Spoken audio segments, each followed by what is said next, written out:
Greetings and salutations to all you folks out there. This is the ACU edition of the unit tutorial series that I'm doing. There will not be strategy in this cast. It is strictly information on the upgrades, how the ACUs compare to each other, and what all viable options you have when you're using each one.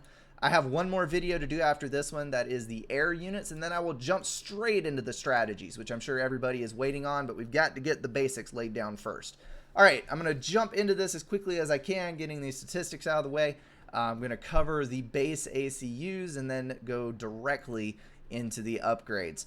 All of the ACUs are on roughly equal footing at the beginning of the game. They have 1 mass income, 20 power income, but of course you all already knew that. These three over here, UEF, Seraphim, and Aeon, they are pretty well the same. All of the ACUs do 100 damage per second in 1 shot per 1 second. Easy math there, 100 damage per shot. We have 12,000, 11,000, and smack dab in the middle, 11,500 for the Seraphim. The health is about the same there, and then the regen is the same on your veterancy. The tiers are 20, 40, 65 for the first 3, and that is worth 3, 6, and 9 regen on top of the small amount of regen that you already have. It is 1 or 2, I forget. The oddball out is Cybern. It only has 10,000 health, but in exchange for that lower initial health, you get slightly, and I do mean slightly, boosted veterancy. The tier is still 20, 40, 65, but the regen is 4, 7, and 10. That is in addition to your standard regen. That is 1 regen boost, not a whole lot, but it does allow you to regen the health to survive a hit from a tank slightly faster than your opponents do. Whether or not that causes the Cybern ACU to cease to be paper is up to debate, but there are the facts. Actually, the regen is 17 per second, so your first vet would give you 20. And my bad, it is an incorrect number that I gave you earlier. All right, that is the starting positions. So let's jump into the upgrade. UEF and Seraphim basically play the same ACU-wise, and your early upgrade is going to be either gun or tech 2. The gun upgrade, let's go ahead and look at that for UEF. We'll go ahead and slap it on there. It is a left-hand upgrade. That costs 800 mass and 2400 power. This is easily achievable in the early game, and it probably, I would say it easily triples your ACU's combat readiness. Your ACU, unupgraded, microed well, is worth roughly 20 tanks, give or take. If you get swarmed, 20 tanks will easily kill you. If you kite effectively, have a head start running away, and potentially land 1 overcharge, you can easily dispatch 20 tanks without dying. Let's actually mention overcharge real quick, because that is a big one. Your ACU has 4,000 power storage to start the game. Overcharge requires 5,000 power. So you need to build an energy storage, and that unlocks this handy dandy green button over here, or the hotkey O, which I actually have keyed to my mouse because I abuse overcharge constantly, which any of you who watch my cast know. Your overcharge does this beautiful 3 area of effect attack, which currently is locked out because I used it a few seconds ago when I was testing, and it doesn't like to ground fire much. The overcharge does 12,000 damage to any mobile unit. That would be experimental, SACU, whatever you want to throw at it. And it has 3 area of effect, which is amazing.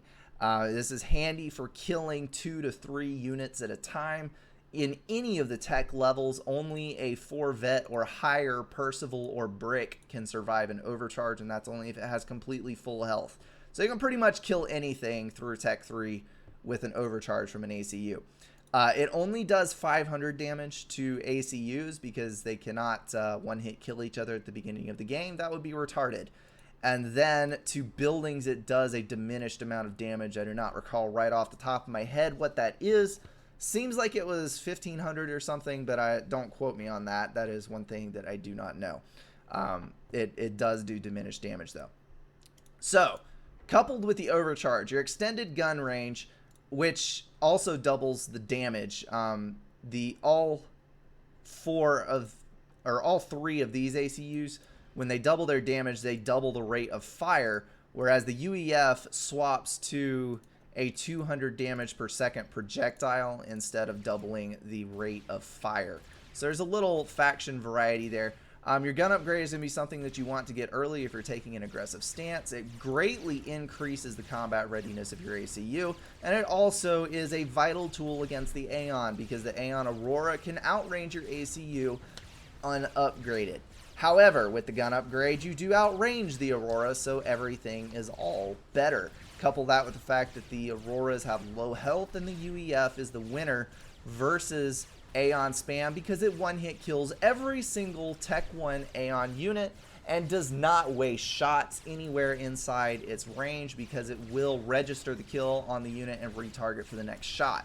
Whereas the other three, with their doubled rate of fire, occasionally will waste a shot, and then Aeon is really bad about it with the extremely extended range, wasting shots because it has so many shots in transit at the same time. All right. Cybern also has the same gun upgrade as the other two. It increases your range to 35, or 30, my bad. 30, which swaps from your range being 5 inside the Omni to 5 outside the Omni. So radar is vital in this case. Oddball out in this scenario is the... stop it. There we go. Is the Aeon Commander. It has 2 separate gun upgrades, both of which cost 500 mass and 1500 power apiece. And these separately, they're cheaper. You can get the range upgrade only, in which case your range will increase to a whopping 35, meaning the Aeon Commander outranges basically everything except hoplites, and can even do incredible amounts of base destruction versus Tech 2 point defense, because you barely have to step inside the range to overcharge them. So this is a very, very handy tool. You can also kite the other ACUs regardless of whether they have the gun upgrade or not. I mean, come on, seriously, look how much bigger that circle is. All right. Both gun upgrades together cost 200 mass more than the other ACU's gun upgrades. And the advantage that you get for that 200 extra mass is the range. The Aeon has an alternate early game upgrade, though. If you do not wish to get this one, you can pay slightly less, actually, only 400 mass, and get the enhanced sensor system. And what this does is it gives you Omni inside this huge range here. You are basically a walking Tech 1 radar, and couple the Omni with your gun upgrade, and you can basically lay waste to everything. You don't have the double damage, but if you overbuild power, get yourself a power storage online, maybe 2, and abuse the ever-living daylights out of overcharge, this makes a very handy tool in the early game. All right, so that is your initial upgrades. Your alternate choice for first upgrade is Tech 2, which has a couple of benefits. The Tech 2 upgrade is the same cost for all ACUs, and it gives basically the same benefits. It costs 720 mass and 1800 power. I believe that is consistent with all of the ACUs. Benefits are, it increases your regen by 13, so that is a good thing. And it also increases your health by 3,000. So this gives UEF and Seraphim a leg up over Aeon and Cybern, because UEF and Seraphim can get Tech 2 and gun at the same time. So they get both a 3,000 health boost plus regen, the ability to build Tech 1 radars and defensive structures, and they have the gun upgrade. These two guys are going to be your early to early mid-game Rambo comms. Aeon also fits that role with its combined large range and radar upgrade. Cybern kind of gets screwed over.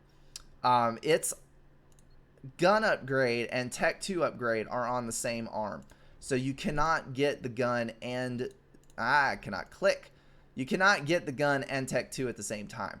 But Cybran has a very amazing tool. It has this little guy right here, the personal stealth generator, which is absolutely dirt cheap and you should always get at the beginning of the game, especially if you are using your commander for combat. It is the personal stealth, only 350 mass. That is nothing, even in the early game. And it makes your ACU invisible to the other ACUs on radar until you get inside their Omni Circle. Now, if you'll notice, the attack range is larger than the Omni range, which means that you can technically kite the enemy ACU in this 5 range gap, and he cannot shoot at your ACU, but you can shoot at him, unless he gets units and gets you in line of sight. So, Cybran always being the sneaky backstabbing type. If you like to play offensively and live on the edge, that is the pair of upgrades you should get. You should get the gun and the stealth. That keeps it in the game with these two guys and negates the Aeon's super long range unless the Aeon player also has the Omni upgrade. All right. So that is the early to early mid. Reaching out a little bit farther, you can extend your combat options. Now, a lot of people forget that your ACU is basically the single most powerful unit that you have until the late Tech 3 stage. And if you want to invest a ton of mass, these guys are actually still competitive then. The Cybran somewhat, the Aeon a little bit lesser so. But you can actually use these guys all the way up till the late game as a combat unit as long as you have air cover. Now, those extended upgrades are UEF and Seraphim have 2 options at their disposal. You can go with the nano repair system or the tactical missile launcher on the Seraphim and the tac launcher or a bubble shield.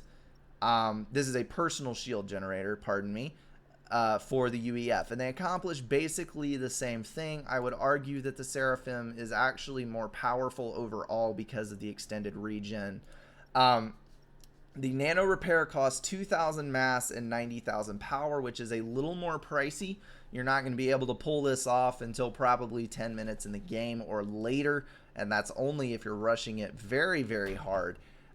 It provides a whopping 75 boost to regen along with 6,000 extra health. And I'm going to go ahead and slap that on here so you can see what it's doing. Boost to 85. There you go. 85 total regen in the bottom left. And 20,000 health when stacked on your Tech 2. So that makes your ACU pretty dang impervious in the Tech 2 phase battles. UEF gets the personal shield slightly cheaper at 1,500 mass. Little more expensive on power. Your power needs are going to be a little bit worse. Plus, you need 250 to actually run the shield. It is going to add this nice little personal shield here that has 24,000 health with 35 regen. Now, the UEF actually has 2 upgrades. I will say about the personal shield, I actually prefer the personal shield to the bubble, because it immediately surrounds your ACU, therefore you can still micro to dodge shots, and dodged shots do not take off of your shield health. Whereas if you get the bubble shield upgrade, your bubble shield has more health, but it can be hit much more easily. But we'll talk about that in just a second. So that is going to be your mid-game upgrades right there for the combat side of things. Your alternate combat, which is kind of a Rambo option. You could get killed. You don't have quite as much health, but you have a very, very powerful weapon. The tac launcher. Seraphim is more powerful currently. That will change in the upcoming patch. I am not sure which way it is going, but basically these guys will be equalized. So I may put an addendum when that change happens to show you exactly what that is, and it will be showing right now when I do. But right now, the Seraphim tac has 3 AoE, does 6,000 damage. You can see the minimum range in this circle right here. And there she blows kaboom, 6,000 damage. Very awesome tool for raiding mass extractors, for actually hitting commanders that are next to you, etc., etc. Use it as your imagination allows. Now, here is where Seraphim and UEF differ. UEF also has the tac launcher upgrade, but they are different. UEF only has 2 AoE and is actually at a complete disadvantage versus Seraphim because it has a higher initial launching speed. I'm going to launch right on the edge of the circle. Watch where the missile hits. The missile actually hits at the outside build range. Seraphim has a slow launching speed, which means that the missile has more time to turn immediately after leaving the pack, and therefore can strike much closer to the ACU. So you have more strategic options with the Seraphim upgrade, not to mention the fact that you have 3 AoE instead of 2, basically making this the equivalent of the shotgun class. So Seraphim is superior to the UEF in that way. All right, that is all of your mid-game options for those two guys. Let's talk about Aeon and Cybran. Aeon, we have a shield upgrade, which is identical in cost to the UEF. Actually, no, it is not. My bad. We have a power difference. 112,000 power for UEF. The Aeon costs 93,000 power, so it is actually cheaper. It has 29,000 health with 37 regen, so it is actually better than the UEF shield in practically every way. This one has a stacking second shield, which we'll talk about in just a couple of minutes. And pair this with your radar and extended gun upgrade, and you basically have the ultimate Rambo comm. So this guy is very powerful in the early mid game, not so much getting towards the later game, because you lack the extra options that the UEF and Sarah have. The other alternate upgrade is going to be the Chrono Dampener. 1750 mass, 52,000 power. It is cheaper than the shield upgrade. And I really can't show this one to you because it would take a lot of conniving. But basically what happens with the Chrono Dampener is you stun everything around your ACU anytime a unit steps inside your normal range, which would be right here, and trips the thing. And that can be good and bad. It can save your life because once everything is stunned, it stays stunned for a fairly extended period of time and gives your ACU time to either extend the reach and kite away from units if it's about to die, or to stun units to hold them still, overcharge multiple groups at the same time, and basically deal damage at 3 times a greater rate as you would normally because the units are stunned for 2/3 of the time. The downside to Chrono Dampener is it stuns everything inside your extended gun range when the thing trips. And now your extended gun range is the range of Chrono Dampener, but Chrono Dampener does not trip unless a unit is inside your normal gun range. So bear that in mind. It stuns point defense.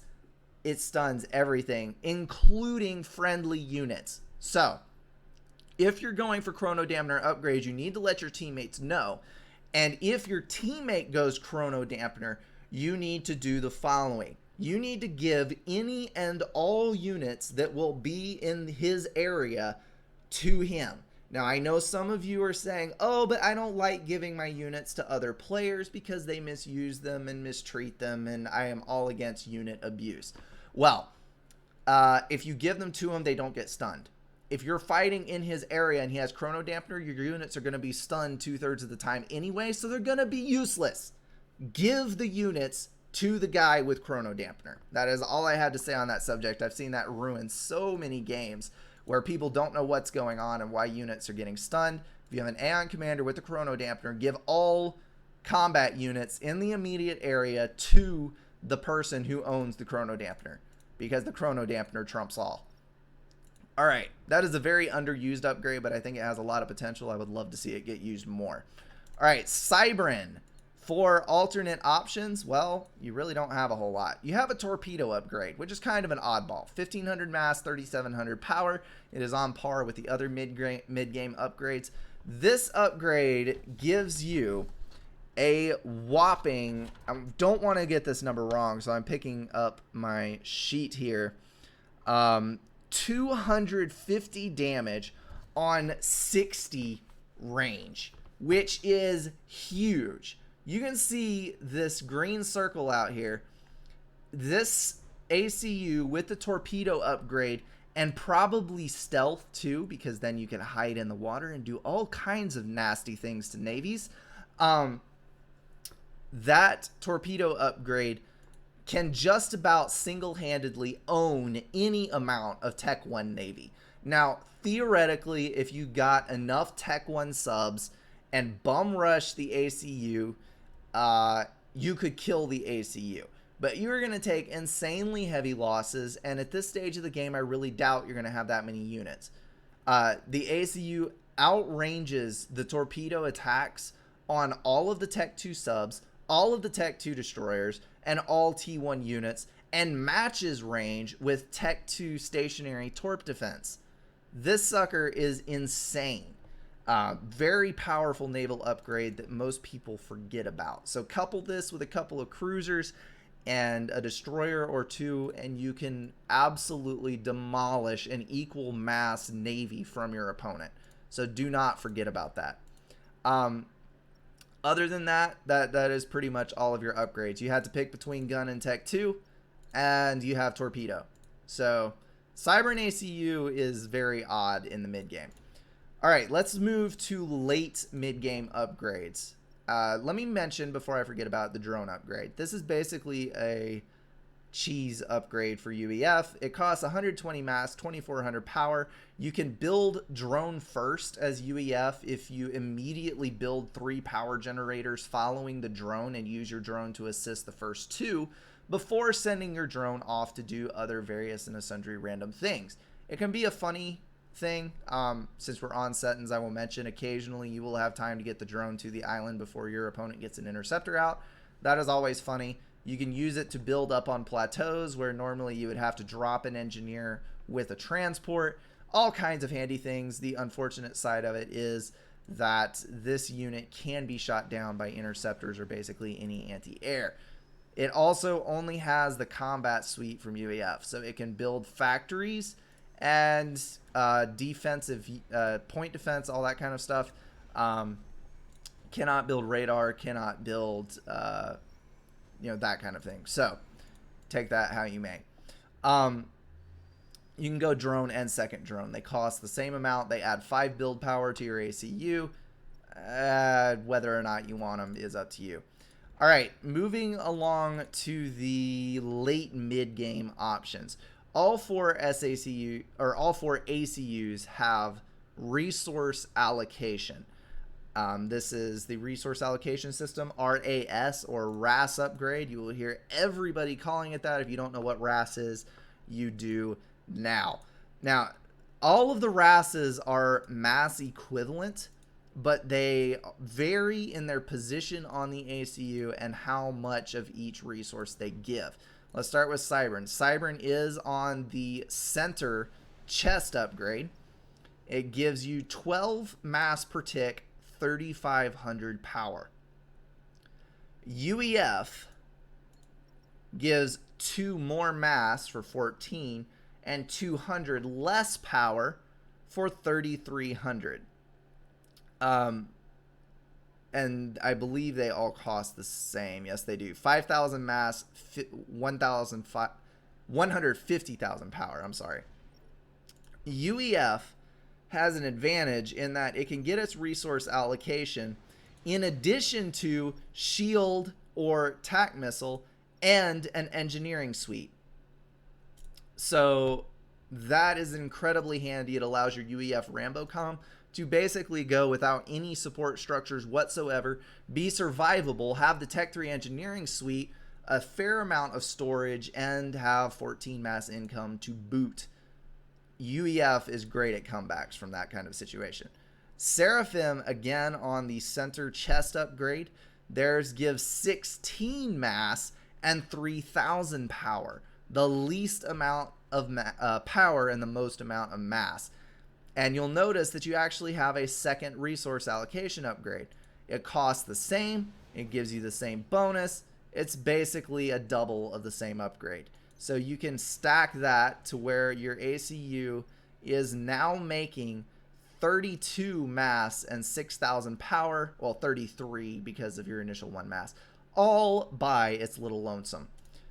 The Aeon also has double stacking on the center chest upgrade.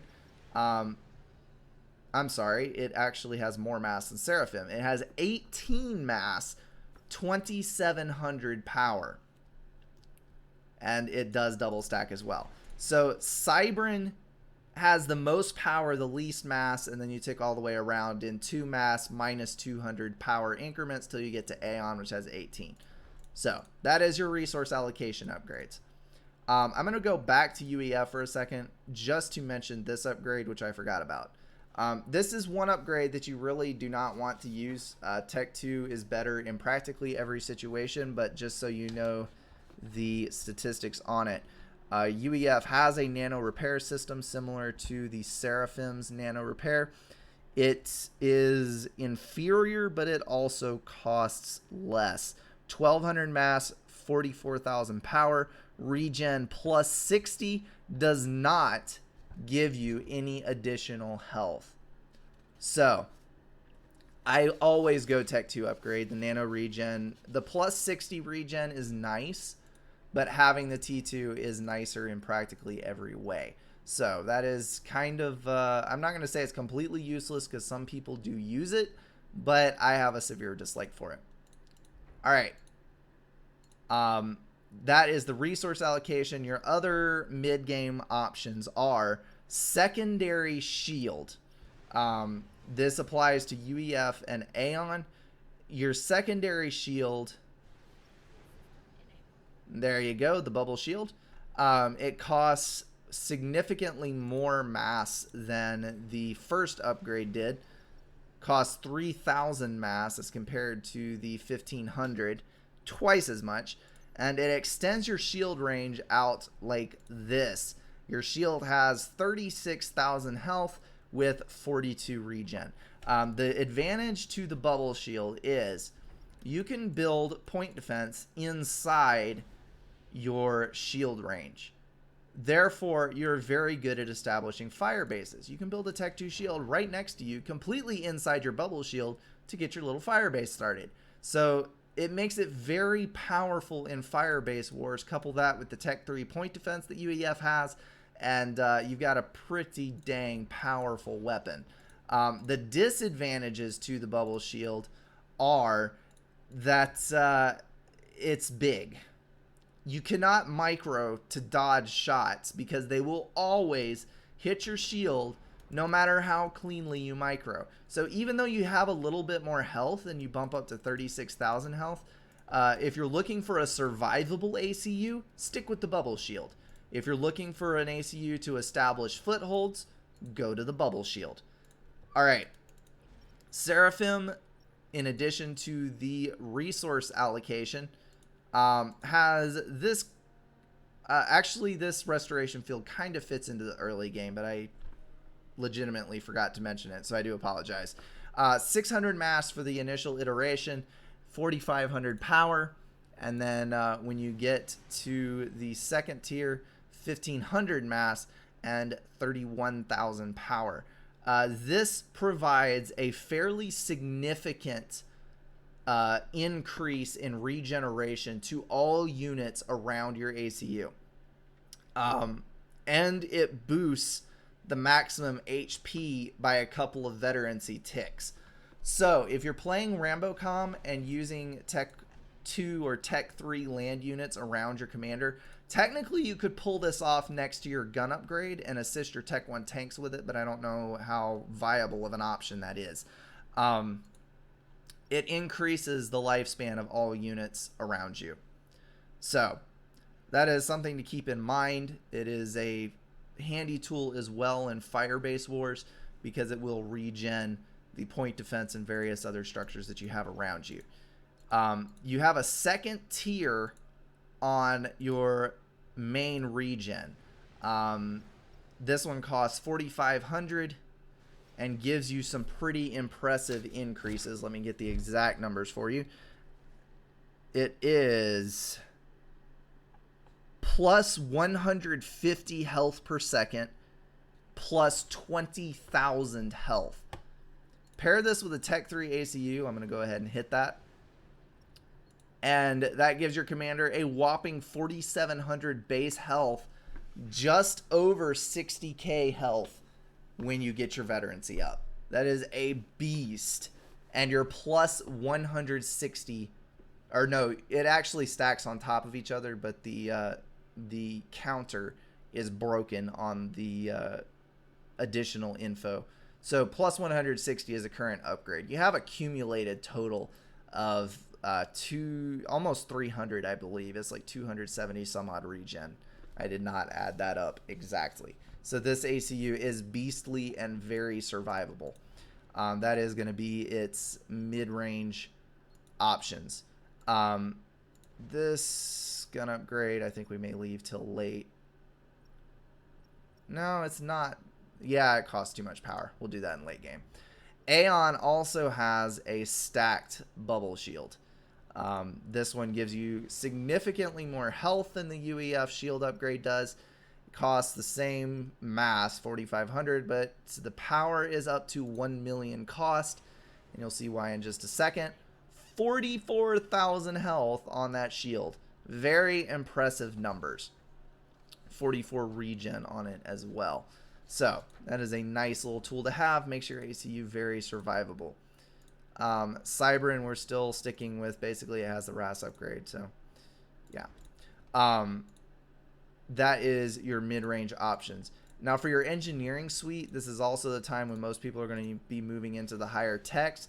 Your Tech 3 engineering suite does add, let me see here.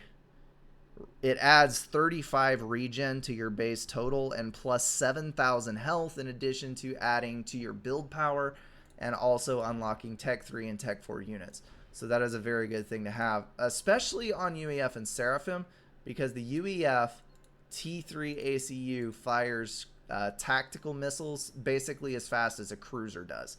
The build power increase is a huge factor in that. Seraphim takes a little bit slower launching sequence, so it doesn't launch them quite as quickly, but it is still very fast.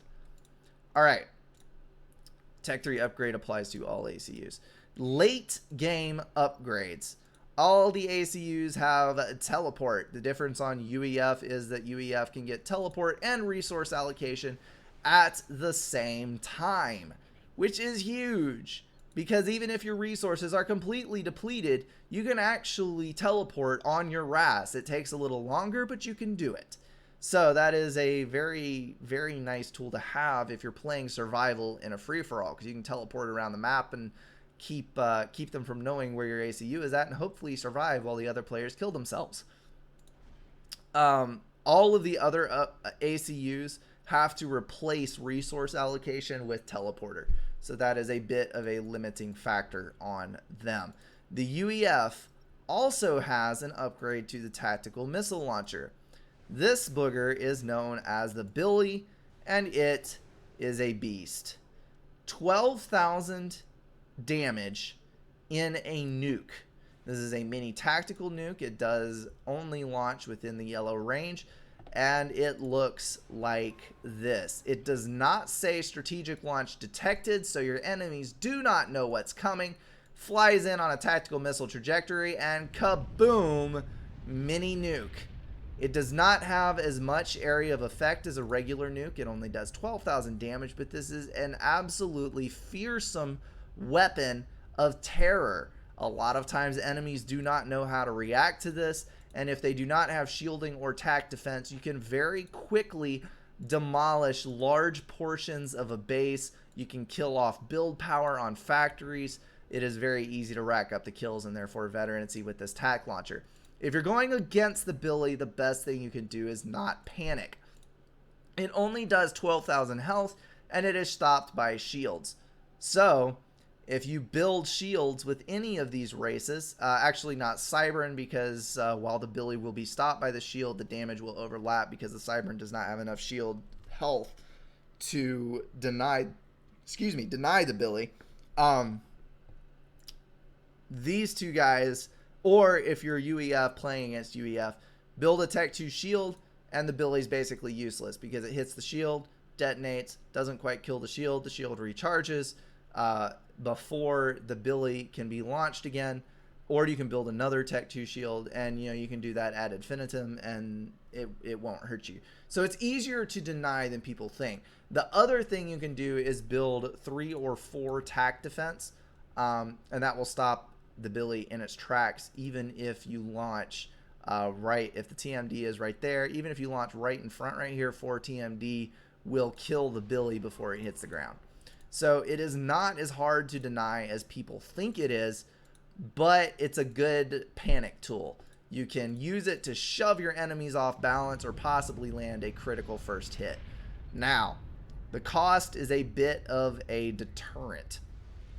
Honestly, I don't think that the damage that Billy does is worth the amount of resources that it costs, but it's such a cool weapon that we all do it anyway. It only costs 5,400 mass, which is not that much, but it does cost 315,000 power, in addition to costing a massive, staggering amount of resources to freaking build the thing. I do not have the exact statistics on the cost, but look at the dip here when I activate the Billy. That was building a Billy. The Paragon had to recover from that. It zapped out 141,000 power like it was nothing. So it does cost quite a bit to continuously fire. All right, that is the late game options for UEF. Seraphim does have the teleport. They also have a secondary gun upgrade, which is a monster. And I do mean a monster. This thing costs a whopping 300,000 power, 3,500 mass, but it does give you an insane tool. Let's go ahead and fire it off and see what it does here. It adds area of effect and quintuples your damage. If you have both gun upgrades, you're doing 1,000 damage per shot. And that is, let me find the upgrade here. Badoo. The unit database is very hard to read. It has a 2 area of effect. So this thing, when you get both gun upgrades together, there you go, 1,000 damage per second. You can lay waste to large hordes of units very quickly. 18 shots, 9 seconds, you'll kill a Tech 2 unit, or a Tech 3 unit, I mean, the Percival or the Brick, and you will damage other units in the immediate vicinity of that unit. So this is a very good anti-spam tool, as well as having the heavy damage to carry through versus even a T4. Land some overcharges in, you've got your extra health from having the nano, and your ACU makes a very good Rambo tool. So that is that. Aeon, let me stop that so it's not going in the corner. Aeon for late game options is kind of limited. Basically, you have the teleport. So it achieves its maximum effectiveness in mid to late mid game. After that, you're not really going to find any additional weaponry that really puts it over the top. This is Aeon has all of those nice late game units. The Paragon, best Tech 3 artillery, the GC, Caesar, good air coverage, restores, all that good stuff. It does not need an overpowered ACU. And then the beloved Cybern Commander. We have 2 upgrades for the late game. You can choose between Teleport, which we all know what that does, and this beautiful upgrade right here.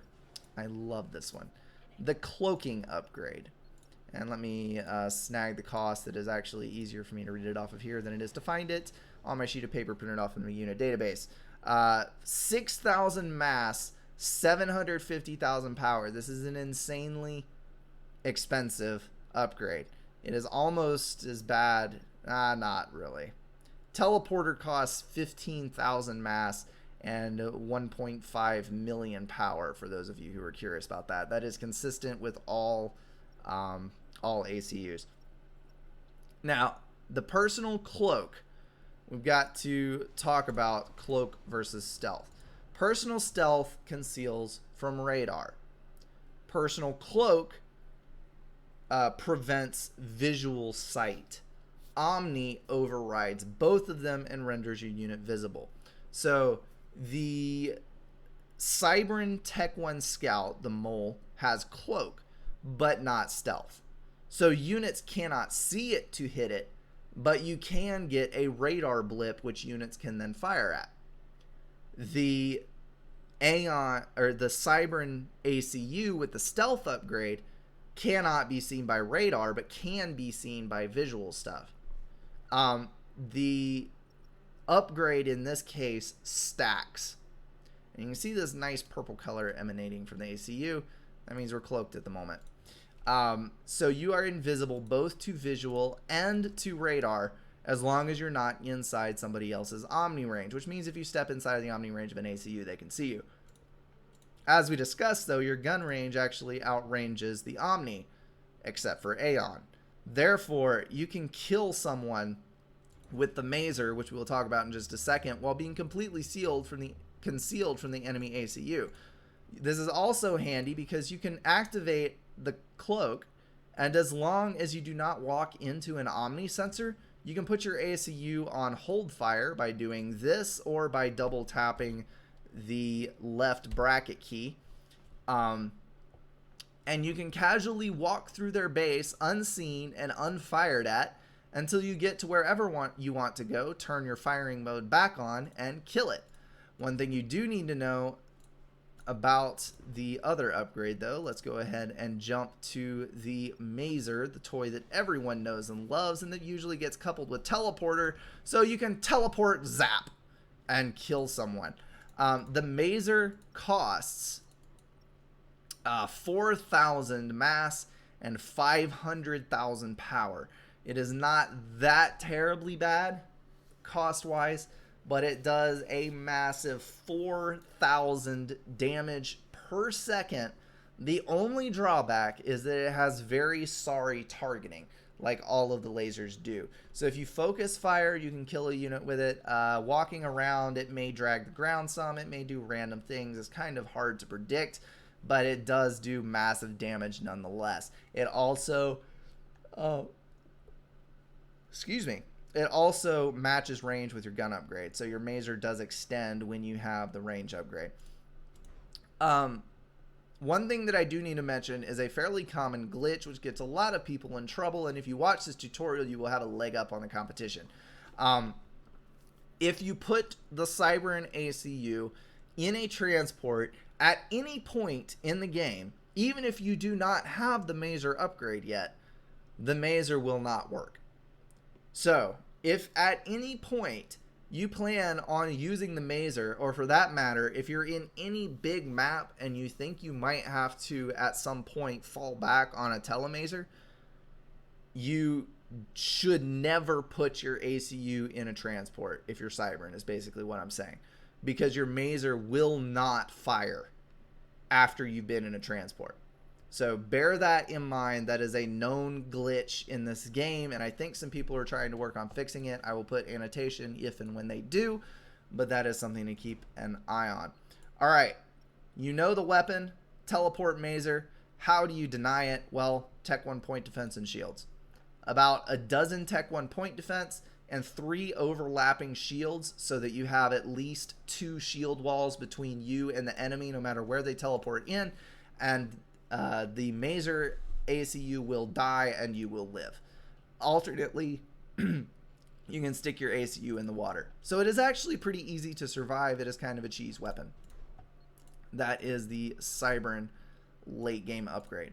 All right, I believe that actually covers all of them. So that is your ACUs for you guys. All of the statistics and everything that you need to know. I will end up talking about the ACUs a lot more in the strategy section because ACUs tie into your overall gameplay. So, hope you enjoyed this. Hope you learned something. That is the most important thing of all. And thanks for hanging around. I will see you guys in the next cast or the next upcoming tutorial, whichever one comes first. See you guys.